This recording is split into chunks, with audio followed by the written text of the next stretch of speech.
My teenage daughter pretended to be 20 online, so she could build a serious relationship with a 23-year-old man by catfishing him. This generation is completely whack. I remember being 14 and still having braces and wearing ugly blue eyeshadow to school every day. But this was before social media, so all of my friends were just as ugly as me. But on my daughter's 15th birthday, we went out to Chili's, and what she wore was shocking. Not because it was anything crazy revealing. It was just a corset top and some cargo pants. But it made me realize the pressure she had to grow up faster. She even did her makeup, and I swear my baby Annalise looked 23 years old. And as we sat down, the waiter began to flirt with her. I wasn't really paying attention because I figured she'd turn him down or just act really shy. But in the corner of my eye, I saw her batting her eyes and looking up at him with a single finger twirling her hair. Motherly rage flooded my system. I literally saw the bulge in his pants. Hey, do you guys have a birthday candle with the number 15? Because that's how old my daughter is turning today. Luckily, the guy went super red and started stammering. So I knew that he had simply been blindsided, and we even got switched to a new waiter. As for my daughter, I didn't want to ruin her birthday, so I let her change the topic and we just talked about something else. But when she woke up the next day, I asked her what the F she thought she was doing, that she could wear what she wanted, but there was no way I'd ever let her date anyone over the age of 17. She did that teenage angst thing where they pinch the bridge of their nose and roll their eyes,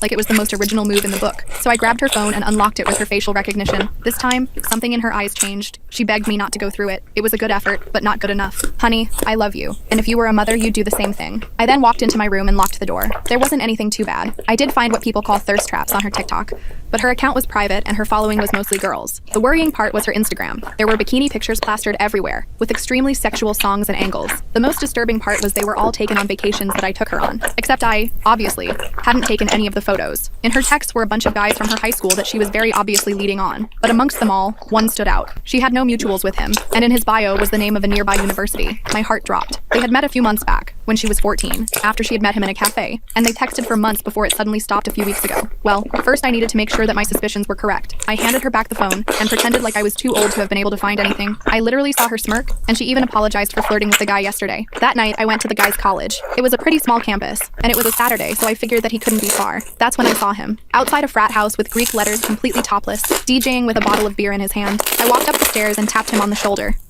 Excuse me, do you go here? And I guess he thought I was some undercover cop, because he immediately lifted up his hands and showed me his ID. He was 23 years old. My stomach twisted. I slapped him across the face, and because his friends were too scared to do anything, they let me drag him down the stairs by the ear like a dog without intervening. I took advantage of the shock and alcohol that was still in his system and grabbed the beer bottle, ready to knock it across his head. Yo man, what are you doing? I don't want any trouble. So you don't want any trouble, but you're cool with dating a 15-year-old girl? I saw confusion sweep across his R-worded frat boy face, one that you can't fake. Annalise? I asked. Huh? She's 20 and hot as heck. I slapped him again. Yo man, what the F? He shouted, before whipping out his big black iPhone as evidence. I read their texts. Right there, plain as day, she had told him she was a 20-year-old girl, and the second I confirmed that it was my teenage daughter, he blocked her. I drove home that night seeing red. My baby girl wanted to act as jailbait like it's cute, then she had another thing coming. This time, I didn't wait until the next day. I simply shook her awake. Mom, what? So I just met Pedro. Her eyes were immediately filled with fear, but instead of trying to defend herself, or yelling at me for being a spy, she burst into tears and wrapped her arms around me. Even through the anger, I instinctively stroked her hair. First, sat down in the bed beside her and decided that even she deserves to be listened to. But what she said next just angered me even more. Mom, I met up with him, but he didn't show up.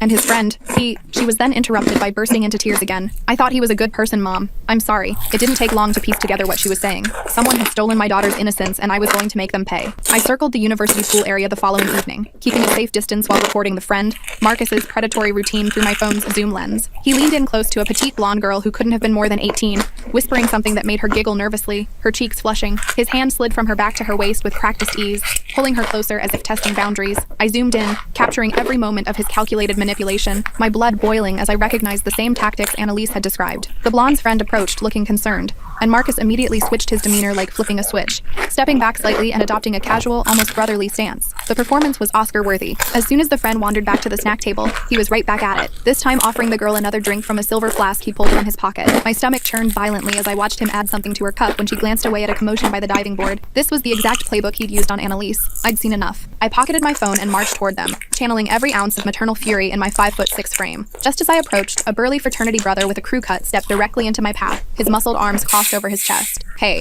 you don't look like a student, he said, eyeing my mom jeans and sensible shoes with suspicion. Who are you with? I hadn't planned for this obstacle. I'm looking for my nephew, Pedro Martinez, I improvised, forcing a casual smile. He told me to meet him out here. The guy's eyes narrowed skeptically. Pedro Alvarez? He's inside. Great, thanks, I said brightly, attempting to step around him, but he shifted to block me again, his movement fluid despite his size. Actually, why don't I take you to him? He gripped my arm firmly, not enough to hurt, but enough to make it clear I wasn't getting past him alone. I glanced back at Marcus, who was now leading the blonde girl toward a side door of the house. his hand possessively on the small of her back. My window of opportunity was closing fast. Fine, I conceded, allowing myself to be escorted back inside the crowded, beer-soaked house. The frat brother guided me through rooms packed with dancing students, his hand still firmly on my arm. When we reached the kitchen, Pedro was nowhere to be seen among the beer pong players and couples making out against the refrigerator. Looks like he stepped out, the guy said, his tone making it clear he knew I'd invented the connection. Maybe you should come back another time. I nodded, feigning defeat, and headed for the front door, the bass-heavy music thumping in my chest. Once outside, I circled around to the side of the house where I'd seen Marcus taking the girl. There was a separate entrance there, likely to a basement or private room. I tried the door handle, locked. Cursing under my breath, I peered through a small window smudged with fingerprints.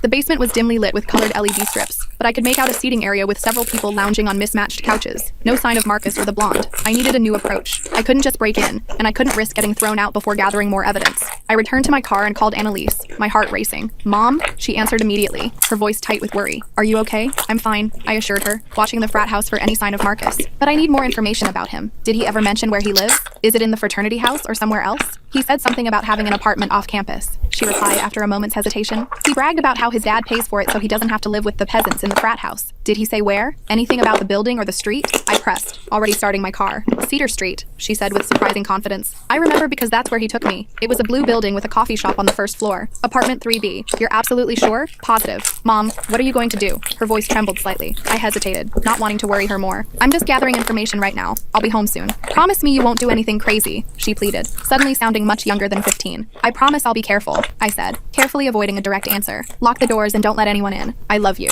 I hung up and pulled up a map on my phone. Cedar Street was only a few blocks from campus. I drove there slowly, scanning the buildings until I spotted a 3-story blue Victorian converted into apartments with a darkened coffee shop on the ground floor. I parked across the street and waited, watching the entrance, the car's heater barely cutting through the evening chill. My plan was simple: confront Marcus directly, record the conversation, and get him to admit what